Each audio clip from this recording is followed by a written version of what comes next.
नमस्कार। Capital TV का खास शो राहुल का अग्निपथ देख रहे हैं आप। मैं हूं आपके साथ पूजा। राहुल गांधी को कैम्ब्रिज यूनिवर्सिटी से बुलावा आया है। खबर है कि राहुल गांधी इस महीने के आखिर में ब्रिटेन जाएंगे, जहां वो कैम्ब्रिज विश्वविद्यालय के बिजनेस स्कूल में लेक्चर देंगे। लेक्चर का टॉपिक भी उनका फेवरेट टॉपिक है, वही टॉपिक जिस पर बिना जानकारी के ऊट पटांग बयान देकर अपनी निंदा करवाते हैं, बेतुके बयान देते हैं। वो टॉपिक है भारत चीन के बीच संबंध की। साथ ही इसके अलावा बिग डाटा और डेमोक्रेसी पर भी संवाद करेंगे। पर सवाल यह है कि राहुल गांधी को कैम्ब्रिज यूनिवर्सिटी ने न्योता क्यों भेजा? क्या राहुल हर बार की तरह इस बार भी विश्व के मंच पर जाकर भारत के खिलाफ जहर उगलेंगे? कैम्ब्रिज यूनिवर्सिटी जाने का राहुल गांधी का एजेंडा क्या है? आज इसी पर चर्चा करेंगे। बातचीत के लिए मेरे साथ स्टूडियो में मौजूद हैं कैपिटल टीवी के एग्जीक्यूटिव एडिटर राजीव जी। राजीव जी, बहुत बहुत स्वागत है आपका। पिछली बार गए थे, बवाल हुआ, क्या इस बार भी जाएंगे तो बवाल होगा? देखिए, बवाल तो होना ही है, लेकिन राहुल गांधी उस बवाल के लिए ही जा रहे हैं। कभी कभी जब पॉजिटिव तरीके से पब्लिसिटी नहीं मिलती है तो नेगेटिव पब्लिसिटी की आकांक्षा भी धीरे धीरे बढ़ जाती है। राहुल गांधी के साथ अब कुछ ऐसा ही होने लगा है। दो तरीके का मकसद है इनका। एक तो मकसद है कि इंडिया के अंदर, भारत के अंदर भी ये लगे कि राहुल गांधी की परिपक्वता इतनी बढ़ी हुई है कि अंतर्राष्ट्रीय मंच पर जाके कैम्ब्रिज यूनिवर्सिटी के बिजनेस स्कूल में जाके लेक्चर देंगे। बड़े बड़े स्कॉलर वहाँ पर होंगे, नेता होंगे, अंतर्राष्ट्रीय ख्याति प्राप्त प्रोफेसर होंगे, जिनके साथ वो बातचीत करेंगे और अनुभव शेयर करेंगे कि हमने भारत जोड़ो यात्रा की, भारत के अलग अलग जगहों पर गए और वहाँ पर दिखा क्या जो हिंदुस्तान में नहीं बोल सकते वो वहाँ बोलेंगे। वहाँ पर दिखा भारत में अल्पसंख्यकों के खिलाफ होने वाला अत्याचार। यह दिखा कि भारत में अब डेमोक्रेसी चरमरा गई है, मोदी सरकार तानाशाह हो गई है। यह इनका घिसा पिटा तरीका है जो लोकतंत्र पर भाषण देने के लिए ब्रिटेन में जा रहे हैं। वहां पर उन लोगों से संवाद करेंगे जो लोकतंत्र में भारत की बढ़ती मजबूत ताकत से पहले ही घबराए हुए हैं। अभी जो चीजें चल रही है अंतर्राष्ट्रीय स्तर पर, वो दिखाने की कोशिश की जा रही है कि सही में भारत में लोकतंत्र कमजोर है और फिर से लोकतंत्र को बनाने की कोशिश है। क्योंकि ये जब हमेशा कहा जाता है कि जब दुश्मन आपकी आलोचना करने लगे, इसका मतलब है कि आप ज्यादा पहले से मजबूत होते जा रहे हैं। और यही स्थिति भारत में है, क्योंकि भारत की ताकत इतनी बढ़ गई है कि अमेरिका भी अब यह स्वीकार करने लगा है कि प्रधानमंत्री नरेंद्र मोदी यूक्रेन और रूस के बीच के युद्ध को रोक सकते हैं। उनकी अहम भूमिका हो सकती है। भारत के प्रधानमंत्री अफ्रीका में अगर क्राइसिस होता है कोरोना के समय में, तो उसके लिए तारणहार बन के उभरते हैं। ये अंतर्राष्ट्रीय स्तर पर पता है कि भारत अब विकासशील देश नहीं है, ये विकसित और मजबूत लोकतांत्रिक देश है, जिसके साथ अर्ध विकसित और विकासशील देश पीछे से खड़ा है। यह चैलेंज किसके लिए है? ब्रिटेन के लिए। यह चैलेंज है अमेरिका के लिए। यह ब्रिटेन वही है जो हमेशा से इस धारणा के साथ चलता रहा कि भारत उससे आजाद तो हो रहा है, लेकिन यहां डेमोक्रेसी ज्यादा दिनों तक नहीं चलेगी। पहला बार झटका लगा कौन? राहुल गांधी के ही दादी के तरफ से। जब यहां इमरजेंसी लाया गया तो सबसे ज्यादा खुशी जो हुई थी वो ब्रिटेन में हुई थी, क्योंकि उसको लगने लगा कि हमने जो पहले बात कही थी कि भारत तो टुकड़े टुकड़े में बढ़ जाएगा अगर ब्रिटिश सरकार खत्म हो गई तो। बार बार ये बात कही जाती थी कि भारत तो देश है ही नहीं, अलग अलग संस्कृतियां हैं, अलग अलग धर्म के लोग हैं, अलग अलग भाषा के लोग हैं, ये सब एक दूसरे से इतने नफरत करते हैं, बटे हुए हैं कि एकजुटता संभव ही नहीं है। लेकिन उनकी सारी धारणाएं खत्म हो गई। अब राहुल गांधी उसी ब्रिटेन के कैम्ब्रिज के बिजनेस स्कूल में जाएंगे और उनका टॉपिक क्या होगा? डाटा। डाटा सुरक्षा को लेकर हिंदुस्तान जितना तत्पर है उतना दुनिया का कोई देश तत्पर नहीं है। व्हाट्सएप को बार बार नोटिस भेजी जा रही है। अमेरिका में तहलका मचा हुआ है इस बात को लेकर कि गूगल, व्हाट्सएप से लेकर जो जितने सोशल मीडिया प्लेटफॉर्म हो, चाहे फेसबुक हो या यूट्यूब हो, सबके लिए जो पॉलिसी इंडिया में है, भारत में है, वो पॉलिसी किसी और देश में नहीं है चाइना को छोड़कर। चाइना तो इन लोगों को ऐसे ही दरकिनार करता रहा है।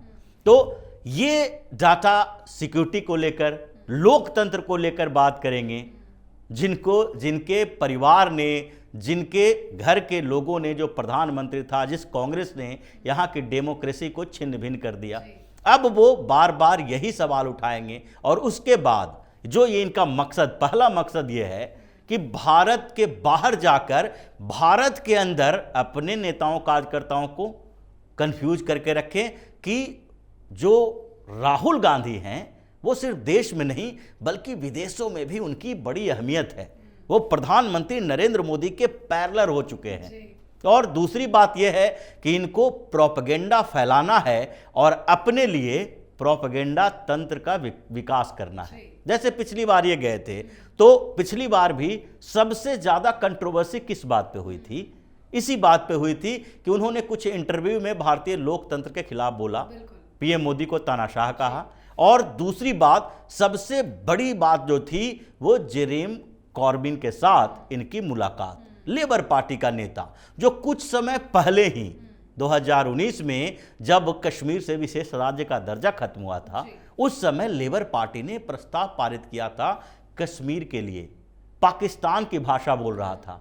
यही कॉर्बिन जो है वो उस समय के प्रधानमंत्री पाकिस्तान के इमरान खान से बातचीत किया, यूएन के इंटरवेंशन के लिए बोला कि पाकिस्तान और यूएन मिलकर कम से कम कश्मीर में एक ऐसे टीम भेजे जो वहां के लोगों के अधिकारों के बारे में रिपोर्ट तैयार कर सके। मतलब पूरी तरीके से भारत को बदनाम करने की कोशिश थी कि कश्मीर में कर्फ्यू क्यों लगाया जा रहा है। यह नहीं बताएगा कि कश्मीर में कर्फ्यू इसलिए लगाया जा रहा है क्योंकि कश्मीर में पाकिस्तान प्रायोजित आतंकवाद है, लेकिन यह बताएगा कि कश्मीर में सरकार वहां के मुस्लिमों के अधिकारों को छोड़ रही है, रोक रही है, उसको कुचल रही है। तो यही कॉर्बिन के साथ वो उन्होंने मुलाकात की थी और बताया कि आज जब बवाल मचा तो उसके बाद कहा कि हम तो इसीलिए उनसे मुलाकात किए थे। क्यों? क्योंकि हम उनको समझाना चाहते थे कि कश्मीर के मुद्दे पर आपने जो प्रस्ताव पारित किया है, लेबर पार्टी ने प्रस्ताव पारित किया है, आपने जो बात कही है पाकिस्तान के साथ, उसको मत कहिए, उसके खिलाफ बोलिए। अब फंसने के बाद उनका राग उल्टा हो गया। यह उसी तरह की बात है जब कुछ समय पहले राहुल गांधी 2017 में चीन के एम्बेसी में गए थे और वहां पर जब गए तो उसके बाद इन्होंने उस समय नहीं बोला कि हम चीन के एम्बेसडर से मिलने के लिए गए हैं, वहां मुलाकात करने गए हैं। लेकिन जब ग्लोबल टाइम्स में इसकी रिपोर्ट छप गई, जब अखबारों में चर्चा होने लगी, जब उनसे सवाल पूछा जाने लगा, तब उन्होंने एक्सेप्ट किया कि हम तो वहां गए थे। क्योंकि ये रिपोर्ट छपने के पहले राहुल गांधी की तरफ से सुरजेवाला आए थे, प्रेस कॉन्फ्रेंस किए और बोले कि गांधी नेहरू परिवार को बदनाम करने की साजिश है। और जब रिपोर्ट छप गई, चीन के अखबार ने ही बता दिया, तो उसके बाद राहुल गांधी सामने आए। उन्होंने कहा कि हम तो वहां गए थे भारत चीन की सीमा पर के हालात के चर्चा करने के लिए।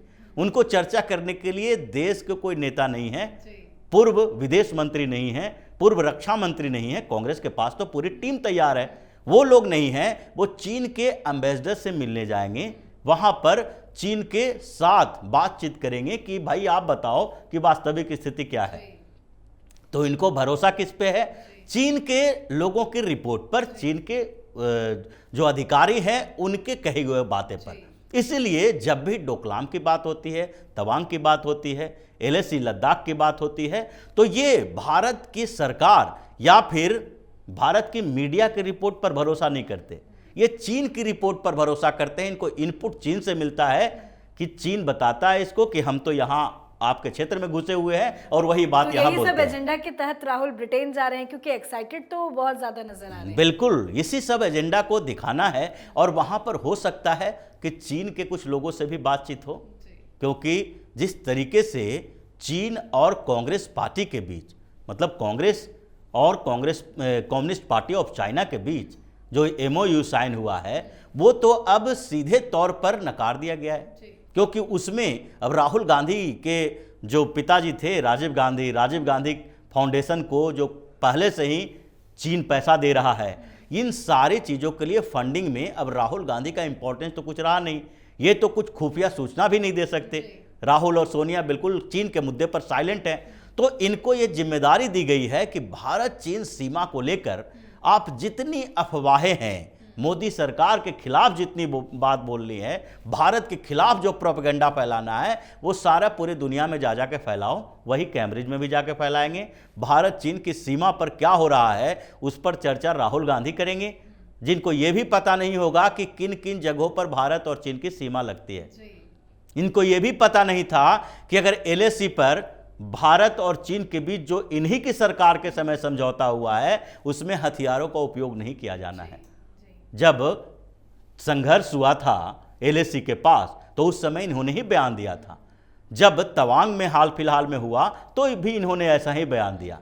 तो ये जो वहां जा रहे हैं उसका मकसद यही है कि भारत में अपने नेताओं कार्यकर्ताओं को कंफ्यूज करें, लोगों को कंफ्यूज करें कि अब ये इंटरनेशनल स्तर के नेता हो गए हैं, और दूसरे स्तर पर उन लोगों के साथ मुलाकात करें जो हिंदुस्तान के खिलाफ वहां पर बैठकर प्रोपेगेंडा फैलाएगा। दूसरे स्तर पर अभी तो BBC का भी विवाद चल रहा है, वहां जाके तो फिर उनकी मुलाकात उन पत्रकारों से होगी जो BBC के लिए काम कर रहे हैं। उनको ही बताना है कि भाई हमने आपके लिए, जब मोदी सरकार आपके खिलाफ सर्च वारंट ला रही थी तो हम आपके साथ मैदान में खड़े थे, आपके लिए हमने बहुत कुछ किया है, अब आप हमारे लिए कीजिए।